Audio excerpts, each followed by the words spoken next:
Thank you very much, Yamina, for that stimulating and, as always, thorough presentation based on your research. I am delighted that we have 4 voices to now come forward and react to what you've presented, and I would be very interested to hear their opinions.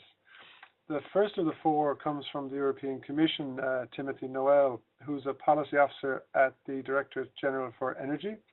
He's part of the Building and Finance team at the Energy Efficiency Unit. And prior to that position, Timothy was a project officer at the Executive Agency for Small and Medium Enterprises, where he followed many of the H2020 research projects in the Intelligent Energy Europe programme. He holds an engineering and master's degree in applied energy, and I hope has prepared a few words. Timothy, 3 to 5 minutes. Over to you.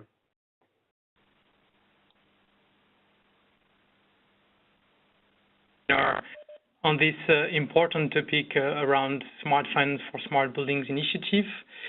I think it's quite a shame that basically I have only 3-4 minutes to react, because I think it would have been good for the build-up community and for all the participants of the webinar perhaps to have a first introduction before Yamina's presentation about the Smart Finance for Smart Buildings initiative. And so following Yamina's presentation, I would like to add some points to clarify some of the aspects that was explained by Yamina. I mean, first, I think it's important to understand where does this initiative comes from. It doesn't come from out of the blue. It's an initiative that we've been building together with stakeholders, with banks, with investors, for quite some years now. It builds a lot on all the outputs and the conclusions from the EFIG work. EFIG is the Energy Efficiency Financial Institution Group that regroup a large number of market actors around financing energy efficiency. And they've been collectively working to understand what are the barriers on the market in order to provide more financing for energy efficiency. And we've really taken all that outputs on board in order to prepare this specific initiative. So it really matches the problems and issues identified by the market actors. The main goal is really about to unlock private financing. It's clear that, of course, buildings is a clear priority for us. We need to renovate more, to accelerate the refurbishment rate of our building stock if we want to achieve the policy objective that we are proposing for 2030. That's very clear, I think, for all the participants. And if we want to do that, we have to make sure that we give to all people willing to refurbish the house, refurbish the public buildings, hospital or industrial buildings, the right financing solution. The right financing solutions meaning adequate and relevant type of financing products that people can find easily throughout. Could be one-stop shop, but it could also be banks, commercial banks, the normal banks. And the product that should be provided by the normal banks should basically fit with the business model behind energy efficiency. And based on that main objective, so we've built this initiative around 3 main pillars. The first one is about using better and more effectively public funds. It's clear that public funds will not be sufficient to basically finance all the investment that we will have to do in the coming years. So we need to use them carefully in an effective manner. This means that basically we need to use grants when there is a clear need for that, when there is a market barrier, when we are facing vulnerable consumers. But when we are not in that specific case, we need to support the public authorities to use financial instruments. So that's really the key goal of the first pillar.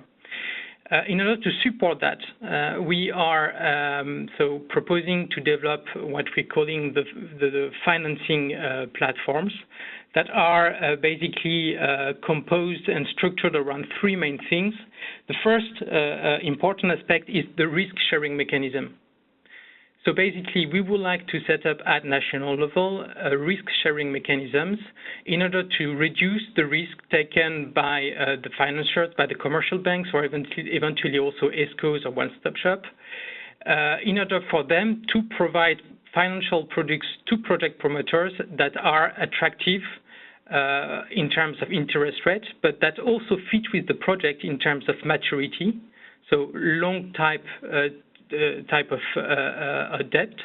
And we also would like the commercial banks and other financiers to also provide financing solutions to project promoters that might not have a stronger creditworthiness. So how do you build a risk-sharing mechanism? You build a risk-sharing mechanism by putting aside some money and use that money if basically the loan is not repaid. If you want to, so the way you put that money aside can be done in different tranches. The first tranche will be then the part of the public money that will take the first loss piece. If this is used, then you have a second tranche, and then you can have even another tranche. And it's in the development of this risk sharing mechanism that we would like to combine all existing funds, public funds, in the most clever way. And of course, if you consider EU funds, then a good way of doing that would be to combine funds from the structural funds with funds coming from the Juncker plan, so from the European Fund for Strategic Investment. But we do not only, we're not only looking at combining FC and ESIF funds, so only European funds. I think if there is a willingness from one member state to also combine another source of national funds with, for instance, money coming from the European Fund for Strategic Investment, this will be fine. I think that's the first remark. And in order also to help the public authorities to develop financial instruments, there is also much more to do. We need to provide technical assistance to support the development of projects. We need to provide technical assistance to help the public authorities change their way of working in how they're using their money and help them develop financing instruments. That's not something that is easy, that requires specific expertise, and our goal is really to help them develop this type of instruments.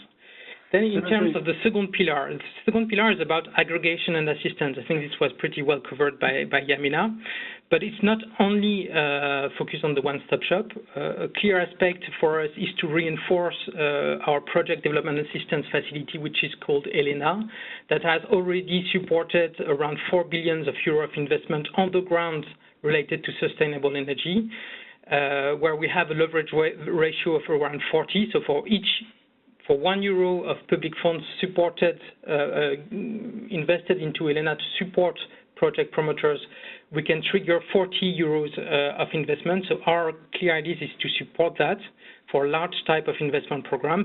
And we also, of course, encourage the member states to develop regional or local one-stop shop, because we believe this is indeed. Yeah, I'll be quick on the last one.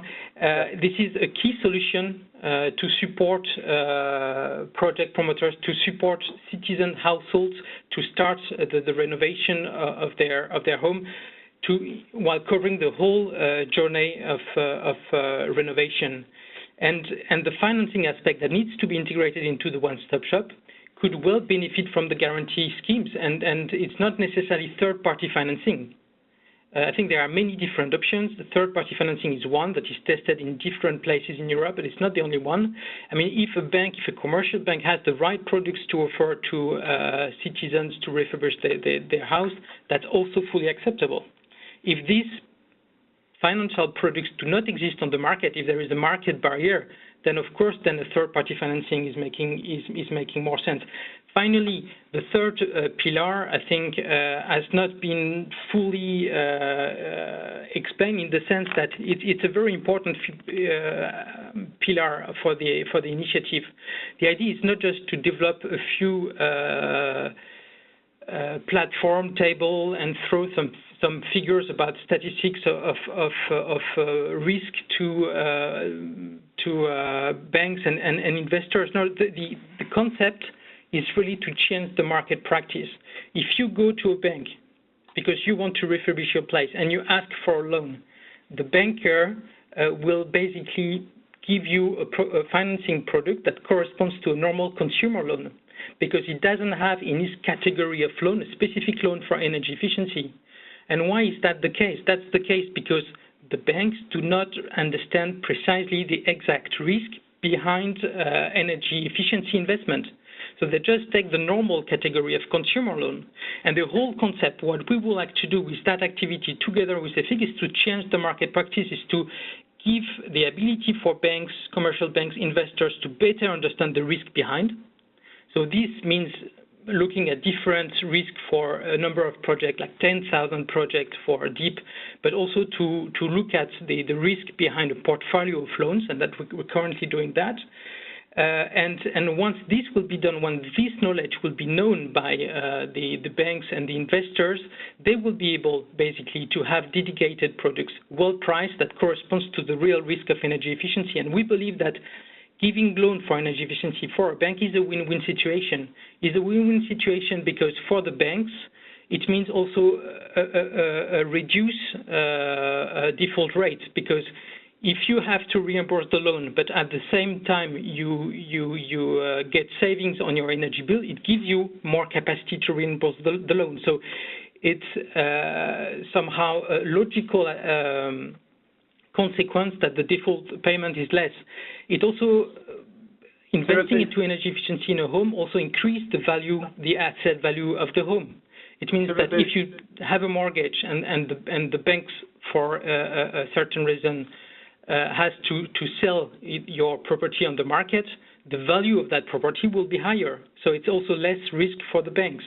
And finally, the last point, for a bank developing a portfolio of loans in the area of energy efficiency also offers a lot of opportunities for refinancing. There are a lot of institutional investors after COP21 that are willing to reallocate their asset holdings towards more sustainable type of investment. And pension funds, the big players with billions of euro of money, would be interested to invest into that type of loans. So it's up to us, it's up to the banks and also to the public authorities to make this a change in the market in order to foster the development of such type of portfolio of loans. Timothy, thank you for that. I would characterize that as a robust defense of the original Commission proposal, and I would have been happier if you could have been a bit shorter and addressed more the criticisms that Yamina has brought forward. But maybe we can bring you back in a little later if time permits.